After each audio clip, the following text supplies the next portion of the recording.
ചിലപ്പോൾ നീ അവരിൽ ഒരാളായിരിക്കാം. നീയാണെങ്കിൽ ഞാൻ പറയുന്നത് കേൾക്കുമ്പോൾ തന്നെ നിനക്ക് മനസ്സിലാവും, ആ 3000 പേരിൽ ഒരാളാണ് ഞാൻ. ഇതൊന്നും ഞാൻ ചോദിച്ചു വാങ്ങിയതല്ല, പക്ഷേ അതൊക്കെയാണ് ജീവിതം. നമുക്ക് വേണ്ടാത്ത കാര്യങ്ങൾ വന്നു ചേരും. ശരിക്കും ആഗ്രഹിക്കുന്നത് ഒരിക്കലും കിട്ടുകയില്ല. ഈ 3000 പേരെ തിരിച്ചറിയാനുള്ള ഒന്നാമത്തെ കാര്യം, നിനക്ക് ഭക്ഷണത്തിനേക്കാൾ കൂടുതൽ വെള്ളത്തിനോടുള്ള ദാഹമായിരിക്കും. ജീവൻ നിലനിർത്താൻ വേണ്ടി കുറച്ച് ഭക്ഷണം കഴിക്കുമായിരിക്കും. പക്ഷേ ലോകപ്രശസ്തനായ ഒരു ഷെഫ് ഉണ്ടാക്കിയ ഭക്ഷണത്തിനേക്കാൾ നീ ആഗ്രഹിക്കുന്നത് ഒരു ഗ്ലാസ് വെള്ളമായിരിക്കും. ഒരു ദിവസം മുഴുവനും ഭക്ഷണം കഴിക്കാതിരുന്നാലും നിനക്ക് കുഴപ്പമൊന്നും തോന്നില്ല. അഫ്കോഴ്സ് നിനക്ക് ലിമിറ്റൊക്കെ ഉണ്ടാവും അതിന്, എന്നെപ്പോലെ തന്നെ. അത് നമ്മുടെ ഒരു സർവൈവൽ ഇൻസ്റ്റിങ്ക്റ്റ് ആണ്. ആഹാരം ഇല്ലാത്തതിനേക്കാൾ വെള്ളം ഇല്ലെങ്കിൽ നീ മരിക്കും. അതുകൊണ്ട് എപ്പോഴും നീ വെള്ളത്തിന് മുൻഗണന കൊടുക്കും. പക്ഷേ ഭക്ഷണം അത്യാവശ്യമാണെന്ന് തോന്നുമ്പോൾ നീ അത് കഴിക്കുകയും ചെയ്യും. രണ്ടാമത്തെ കാര്യം, നീ പറയുന്നത് കേൾക്കാൻ ആൾക്കാർക്ക് സ്വാഭാവികമായിട്ടും ഒരു താല്പര്യം ഉണ്ടാവും. സ്ട്രീറ്റിലുള്ള റാൻഡം ആളുകൾക്ക് പോലും നീ എന്തെങ്കിലും ചോദിച്ചാൽ അവരുടെ ജോലിയൊക്കെ മാറ്റിവെച്ച് നിന്നോട് സംസാരിക്കാൻ നിൽക്കും. അതെത്ര നേരം വേണമെങ്കിലും. സർവൈവലിന് നല്ലപോലെ ഹെൽപ്പ് ചെയ്യുന്ന ഒരു സ്കില്ലാണത്. ക്വിക്കായി സപ്പോർട്ടിന് ആളുകളെ കണ്ടെത്തുന്നത് നിൻ്റെ ലൈഫിന് വളരെ ഇമ്പോർട്ടൻ്റ് ആണ്. ഇനിയിപ്പോൾ നിനക്ക് ആളുകളോട് സംസാരിക്കാൻ ഇഷ്ടമല്ലെങ്കിൽ ഞാൻ പറയാണ്, ഇപ്പോഴേ തുടങ്ങിക്കോ. ഈ സ്കില്ല് പ്രാക്ടീസ് ചെയ്യുന്നത് വളരെ ഇമ്പോർട്ടൻ്റ് ആണ്. അല്ലെങ്കിൽ കഴിഞ്ഞ വർഷത്തെ ആ ഷൈ ആയിട്ടുള്ള ബോയിനെ പോലെയാവും നിൻ്റെ അവസ്ഥ. 2 ദിവസം പോലും അവൻ തികച്ചില്ല. അവൻ്റെ വയറൊക്കെ കീറി റോഡിൽ ചോര ഒലിപ്പിച്ച് കിടക്കുമായിരുന്നു. മൂന്നാമത്തെ കാര്യം, നീ നാളെ പെട്ടെന്ന് അപ്രത്യക്ഷമായാൽ പോലും ആരെയും അത് ബാധിക്കില്ല. വീടില്ലാത്തവരാണ് ഇതിൽ കൂടുതലും. പക്ഷെ വേറെയും കുറേ പേരുണ്ട്. അവരൊരു മീഡിയോക്കർ ജോബ് ചെയ്യും, കുറച്ച് ഫ്രണ്ട്സൊക്കെ കാണും, പക്ഷെ അത്ര ക്ലോസ് ആയിട്ട് ആരും ഉണ്ടാവില്ല. ബന്ധുക്കളെ ഒന്നും അധികം കോണ്ടാക്ട് ചെയ്യില്ല. ഇത് സർവൈവലിന് വേണ്ടിയല്ല, പക്ഷേ ഇത് നിന്നെ വെറും ഒരു ഡിസ്പോസബിൾ ടോയ് പോലെയാക്കും. നാലാമത്തെ കാര്യം, ഇത് കേൾക്കുമ്പോൾ ആദ്യത്തെ പോയിന്റ് വിപരീതമായിട്ട് നിനക്ക് തോന്നാം. പക്ഷെ ഞാൻ പറയുന്നൊന്ന് കേൾക്ക്. നിൻ്റെ മുന്നിൽ ഒരു മാംസം കൊണ്ടുവയ്ക്കുകയാണെങ്കിൽ പിന്നെ നിനക്ക് വല്ലാത്ത വിശപ്പ് തോന്നും. അത് അത്ര നന്നായി കുക്ക് ചെയ്തൊന്നുമില്ലെങ്കിൽ പോലും നീ അത് ഓരോ ബിറ്റും എൻജോയ് ചെയ്ത് കഴിക്കും. എന്ന് കരുതി നീ ഒരു മോൺസ്റ്റർ ഒന്നുമല്ല. നീ ഒരിക്കലും മനുഷ്യമാംസം കഴിക്കില്ല, പക്ഷെ ബാക്കി എന്ത് മീറ്റും നിനക്ക് ഓക്കെയാണ്. ഇതൊരു സർവൈവൽ സ്കിൽസ് ഒന്നുമല്ല, പക്ഷെ നമ്മൾ ഇങ്ങനത്തെ ടൈപ്പ് ആൾക്കാരാണ്. ഒക്ടോബർ 2-ാം തീയതി നീ ഓർത്തു വയ്ക്കേണ്ട ഡേറ്റ്. ഞാൻ നേരത്തെ പറഞ്ഞ 3 കാര്യങ്ങളും നിനക്ക് മാച്ച് ആകുന്നുണ്ടെങ്കിൽ അന്ന് നമ്മളെല്ലാവരും റാൻഡമായിട്ട് ഒരു സ്ഥലത്ത് ഒത്തുചേരും. ആ ലൊക്കേഷൻ എവിടെയാണെന്ന് ചക്ക് എന്നു പേരുള്ള ഒരാൾക്ക് മാത്രമേ അറിയൂ. പക്ഷേ പുള്ളി ഇതുവരെ ആർക്കും മുഖം കാണിച്ചിട്ടില്ല. കഴിഞ്ഞ വർഷം ഞാനിതിൻ്റെ ഭാഗമായതുകൊണ്ട് മാത്രമാണ് എനിക്ക് അയാളുടെ പേരറിയാവുന്നത്. ഈ അടുത്താണ് എന്നെ ഡയറി ക്വീനിൽ നിന്ന് പിരിച്ചുവിട്ടത്. ഞാൻ അവിടുത്തെ മാനേജറായിരുന്നു. പക്ഷേ മാനേജർ ആയാൽ പോലും കട അടച്ചതിന് ശേഷം അവിടെ കയറി മദ്യപിച്ച് ബോധമില്ലാതെ സ്മൂത്തികളുണ്ടാക്കി കൗണ്ടറിൽ കിടന്ന് കുടിക്കാൻ പറ്റില്ലല്ലോ. ഞാൻ ലോകത്തെ ഏറ്റവും വലിയ ബുദ്ധിമതി ഒന്നും ആയിരിക്കില്ല, പക്ഷേ ഞാൻ എൻ്റെ കാര്യങ്ങൾ ഒറ്റയ്ക്ക് മാനേജ് ചെയ്യുന്നവളാണ്. എനിക്ക് 16 വയസ്സുള്ളപ്പോൾ എൻ്റെ പാരൻസ് എൻ്റെ വീട്ടിൽ നിന്നും പുറത്താക്കിയതാണ്. അന്ന് ജോലി ചെയ്ത് തന്നെയാണ് ഞാൻ എൻ്റെ ഹൈസ്കൂൾ പഠനം തീർത്തത്. കോളേജിൽ പോകാൻ പൈസ സേവ് ചെയ്യുന്നുണ്ടായിരുന്നു. പക്ഷേ ഞാൻ പറഞ്ഞല്ലോ, നമ്മളെപ്പോലെയുള്ളവർക്ക് ഒരു നല്ല ഡ്രിങ്ക് കണ്ടാൽ റെസിസ്റ്റ് ചെയ്യാൻ പറ്റില്ലെന്ന്. അത് കാരണം എൻ്റെ ജോലിയും പോയി. എൻ്റെ ബോയ് ഫ്രണ്ട് ഹെൻറിയാണ് ഒരു ചെറിയ വെക്കേഷൻ പോകാമെന്ന് പറഞ്ഞത്. എനിക്കാദ്യം താല്പര്യമില്ലായിരുന്നു, പക്ഷേ എനിക്കൊരു ബ്രേക്ക് ആവശ്യമാണെന്ന് അവൻ നിർബന്ധിച്ച് പറഞ്ഞു. അവനൊരു ഫ്രീ വെക്കേഷൻ വേണമെന്ന് എനിക്ക് അറിയാമായിരുന്നു. എങ്കിലും ഞാൻ സമ്മതിച്ചു. എനിക്ക് അവനെ അത്രയ്ക്ക് ഇഷ്ടമായിരുന്നു. പക്ഷെ ചിലപ്പോഴൊക്കെ ഒരു മകനെ നോക്കുന്നത് പോലെയാണ് എനിക്ക് തോന്നാറുള്ളത്. അവന് ജോലിയൊന്നുമില്ല, പക്ഷേ കോളേജ് കഴിഞ്ഞതാണ്. അവനൊരു ജോലി കിട്ടിക്കഴിഞ്ഞാൽ എന്നെ കോളേജിൽ വിടാമെന്നായിരുന്നു ഞങ്ങൾ തമ്മിലുള്ള അഗ്രിമെൻറ്റ്. എന്തായാലും ഞങ്ങൾക്ക് ഏറ്റവും ചീപ്പായിട്ടുള്ള ഓപ്ഷൻ ആയതുകൊണ്ട് ഞങ്ങൾ മിർട്ടിൽ ബീച്ചിലേക്ക് പോകാൻ തീരുമാനിച്ചു. അവിടെ എത്തിയപ്പോൾ ബീച്ചിലെ തിരക്ക് കണ്ട് ഞാൻ ശരിക്കും സർപ്രൈസ്ഡായി. എങ്കിലും ഞങ്ങൾ നല്ലൊരു സ്പോട്ട് കണ്ടുപിടിച്ച് മാറ്റൊക്കെ വിരിച്ച് റിലാക്സ് ചെയ്തു. കാലിലിടയ്ക്കിടെ തട്ടുന്ന ആ തണുത്ത വെള്ളം നല്ലൊരു ഫീലായിരുന്നു. ഞാൻ എപ്പോഴാണ് ഉറങ്ങിപ്പോയതെന്ന് എനിക്കറിയില്ല, പക്ഷെ ആളുകളുടെ നിലവിളി കേട്ടാണ് ഞാൻ ഞെട്ടി ഉണർന്നത്. കണ്ണു തുറന്നപ്പോൾ കണ്ടത് ഞങ്ങളുടെ ചുറ്റും കട്ടിയുള്ള ഓറഞ്ച് കളർ പുക നിറഞ്ഞിരിക്കുന്നതാണ്. ഈച്ചകൾ വീഴുന്നത് പോലെ ആളുകൾ ഓരോരുത്തരായി നിലത്ത് വീഴാൻ തുടങ്ങി. ആ പുക എൻ്റെ അടുത്തേക്ക് വന്നപ്പോൾ ഞാൻ കണ്ണുകൾ അടച്ച് മൂക്കുപൊത്തി ഒരക്ഷരം മിണ്ടാതെ അനങ്ങാതെയിരുന്നു. കുറച്ച് സെക്കൻഡുകൾക്ക് ശേഷം ഹെൻറി എൻ്റെ അടുത്തേക്ക് കുഴഞ്ഞു വീഴുന്നത് എനിക്ക് ഫീൽ ചെയ്തു. എനിക്കിനി ശ്വാസം പിടിച്ചു വെക്കാൻ പറ്റില്ല എന്നായപ്പോൾ ഞാൻ ഗതികെട്ട് ശ്വാസം വലിച്ചുപോയി. ആ പുക എൻ്റെ ലങ്സിലേക്ക് കയറിയതും ശരീരം മുഴുവൻ തീ പിടിച്ചതുപോലെ എനിക്ക് തോന്നി. ഞാൻ നിലത്തേക്ക് കുഴഞ്ഞു വീണു. ബോധം പോകുന്നതിന് തൊട്ടു മുമ്പ് എൻ്റെ മനസ്സിൽ വന്ന അവസാനത്തെ ചിന്ത ഞാൻ മരിക്കാൻ പോവുകയാണ് എന്നായിരുന്നു. ബോധം തിരിച്ചു കിട്ടിയപ്പോൾ ഹെൻറി അവിടെ എങ്ങും ഉണ്ടായിരുന്നില്ല. എൻ്റെ തൊണ്ടയൊക്കെ വല്ലാതെ പൊള്ളി നീറുന്നുണ്ടായിരുന്നു. ഓരോ തവണ ചുമയ്ക്കുമ്പോഴും കഫത്തോടൊപ്പം രക്തവും വരുന്നുണ്ടായിരുന്നു. ഞാൻ എഴുന്നേക്കാൻ നോക്കിയില്ലെങ്കിലും നല്ല തലകറക്കം വന്നതുകൊണ്ട് വീണ്ടും താഴെ തന്നെ വീണു. എനിക്ക് പരിചയമില്ലാത്ത കുറേ മുഖങ്ങൾക്കിടയിലായിരുന്നു ഞാൻ. ഞങ്ങളെല്ലാവരും ഒരു വലിയ ബിൽഡിങ്ങിനുള്ളിലായിരുന്നു. നിലത്ത് കിടക്കുന്ന ഒരുപാട് ആളുകളല്ലാതെ ആ ബിൽഡിംഗ് ഫുൾ കാലിയായിരുന്നു. അവിടെ 1-2 ലൈറ്റുകളൊക്കെ ഉണ്ടായിരുന്നു. പക്ഷേ തറയും ചുമരും സീലിങ്ങും എല്ലാം കറുത്ത കളറായിരുന്നു.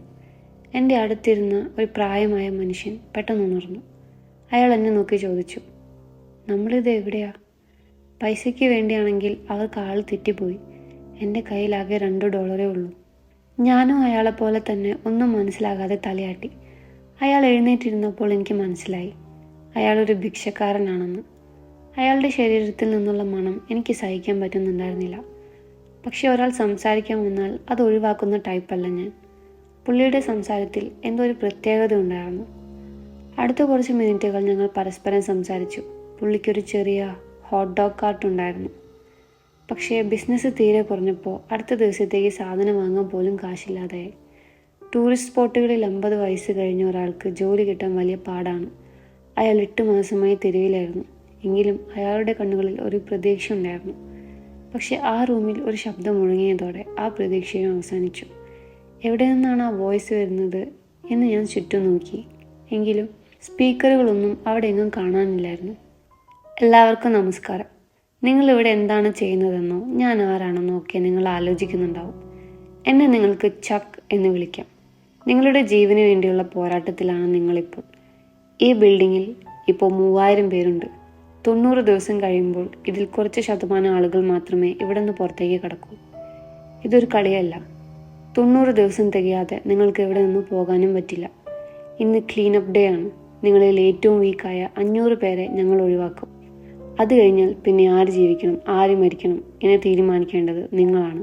അന്തരീക്ഷത്തിൽ ഒരു വലിയ പൊട്ടിത്തെറി ശബ്ദം കേൾക്കുന്നതുവരെ ഞങ്ങളെല്ലാവരും നിശബ്ദരായിരുന്നു. തൊട്ടു പിന്നാലെ ഒരു ശവം നിലത്ത് വീണു. എൻ്റെ പിന്നിലുണ്ടായിരുന്ന ഒരാൾ നിലവിളിക്കാൻ തുടങ്ങി. പക്ഷെ പെട്ടെന്ന് തന്നെ വെടിവെച്ചകൾ ആ നിലവിളിയെ ഇല്ലാതാക്കി. ഏറ്റവും വീക്കായവരുടെ കൂട്ടത്തിൽ ഞാനും ഉണ്ടാകുമെന്ന് കരുതി ഞാനും റെഡിയായി നിന്നു. പക്ഷേ കുറച്ച് മിനിറ്റുകൾക്ക് ശേഷം വെടിവെപ്പ് നിന്നു. എനിക്കൊന്നും സംഭവിച്ചില്ല. 100 കണക്കിന് ആളുകൾ മരിക്കുന്നത് കണ്ട ഒരാൾക്ക് എത്രത്തോളം ഓക്കെ ആയിരിക്കാൻ പറ്റുമോ അത്രയും ഓക്കെ ആയിരുന്നു ഞാൻ. എൻ്റെ അടുത്തിരുന്ന ആ ഹോംലെസ് മനുഷ്യൻ മരിച്ചവരുടെ കൂട്ടത്തിലുണ്ടായിരുന്നു. അയാളുടെ തലയുടെ മുകൾ ഭാഗം തകർന്നു പോയിരുന്നു. എവിടെ നിന്നാണ് വെടിയുണ്ടകൾ വന്നതെന്ന് എനിക്ക് അത്ഭുതം തോന്നി. അടുത്ത 12 ദിവസത്തേക്ക് മരണങ്ങളൊന്നും നടന്നില്ല. പക്ഷേ ആളുകൾക്ക് വല്ലാത്ത അസ്വസ്ഥത തോന്നി തുടങ്ങി. ഭിത്തിയുടെ ഒരു സൈഡിലുള്ള വാതിലിലൂടെയാണ് ഞങ്ങൾക്ക് ദിവസവും 3 നേരം ഫുഡും ഡ്രിങ്ക്സും വന്നിരുന്നത്. അതിലൊരു 30 പേർ ആ വാതിലിലൂടെ രക്ഷപ്പെടാൻ തീരുമാനിച്ചു. അവർ വാതിൽ തുറന്നതും ഏതാണ്ട് 60-70 പേർ ചേർന്ന് അവരെ വളഞ്ഞു. രക്ഷപ്പെടാൻ നോക്കിയ ആ 30 പേരെയും അവരാക്രമിച്ചു. നിലവിളികളും മാംസം കീറി പറിക്കുന്ന ശബ്ദവും കൊണ്ട് ആ റൂം നിറഞ്ഞു. ഞാൻ കണ്ണുമാറ്റാൻ നോക്കിയെങ്കിലും അതിനു മുന്നേ തന്നെ അവർ അവിടെ നിന്ന് മാറി. അവിടെ ബാക്കിയുണ്ടായിരുന്നത് മാംസവും എല്ലും നിറഞ്ഞ ഒരു കൂമ്പാരം മാത്രമായിരുന്നു. അതിലൊന്നും ഒരു മനുഷ്യരൂപം പോലും ബാക്കിയുണ്ടായിരുന്നില്ല. 2ാമത്തെ മാസം ആയപ്പോഴാണ് ഹെൻറിയെ കണ്ട ഒരാളോട് ഞാൻ സംസാരിക്കുന്നത്. 1-ാം ദിവസം തന്നെ അവൻ വീക്കാണെന്ന് കണ്ടു. അവർ അവനെ ഒഴിവാക്കിയായിരുന്നു. ഇത് കേട്ടപ്പോൾ എനിക്ക് അത്ഭുതം തോന്നേണ്ടതായിരുന്നു. പക്ഷേ മറ്റുള്ളവരുടെ ചിലവിൽ ജീവിക്കുന്നവന് ഇതിൽ കൂടുതലൊന്നും സംഭവിക്കില്ലെന്ന് എൻ്റെ ഉള്ളിൽ എവിടെയോ എനിക്കറിയാമായിരുന്നു. 60 ദിവസം തികഞ്ഞതോടെ ആളുകൾ വേഗത്തിൽ അപ്രത്യക്ഷമാകുന്നത് ഞാൻ ശ്രദ്ധിച്ചു. അന്ന് രാത്രി എനിക്ക് ഉറക്കം വന്നില്ല. അത് നന്നായി എന്നെനിക്ക് പിന്നെ തോന്നി. ആരോ എൻ്റെ അടുത്തേക്ക് പതുങ്ങി വരുന്നുണ്ടായിരുന്നു. അയാൾ എൻ്റെ കഴുത്തിൽ കൈവച്ചതും ഞാൻ അയാളുടെ കാലിനിടയ്ക്ക് നോക്കി ആഞ്ഞു ചവിട്ടി. അയാൾ വേദന കൊണ്ട് പൊളഞ്ഞപ്പോൾ ഞാൻ അയാളുടെ മേലേക്ക് ചാടി വീണു. അയാളുടെ തലയുടെ വശത്ത് മുട്ടുകൊണ്ട് ആഞ്ഞിടിച്ചു. അയാൾ അനങ്ങാതാകുന്നത് വരെ ഞാൻ നിർത്തിയില്ല. എന്നിട്ട് അയാളുടെ കഴുത്ത് ആഞ്ഞു ഞെരിച്ചു. അയാളുടെ ശ്വാസം നിലയ്ക്കുന്നത് വരെ ഞാനത് തുടർന്നു. ഒരാളെ കൊന്നു എന്ന സത്യം എനിക്ക് ഉൾക്കൊള്ളാൻ പറ്റുന്നുണ്ടായിരുന്നില്ല. പക്ഷേ സത്യം പറഞ്ഞാൽ എനിക്കതിൽ കുറ്റബോധമൊന്നും തോന്നിയില്ല. ഞാൻ ഉറങ്ങിക്കിടക്കുമ്പോൾ എന്നെ കൊല്ലാൻ നോക്കിയതാണ് അയാൾ.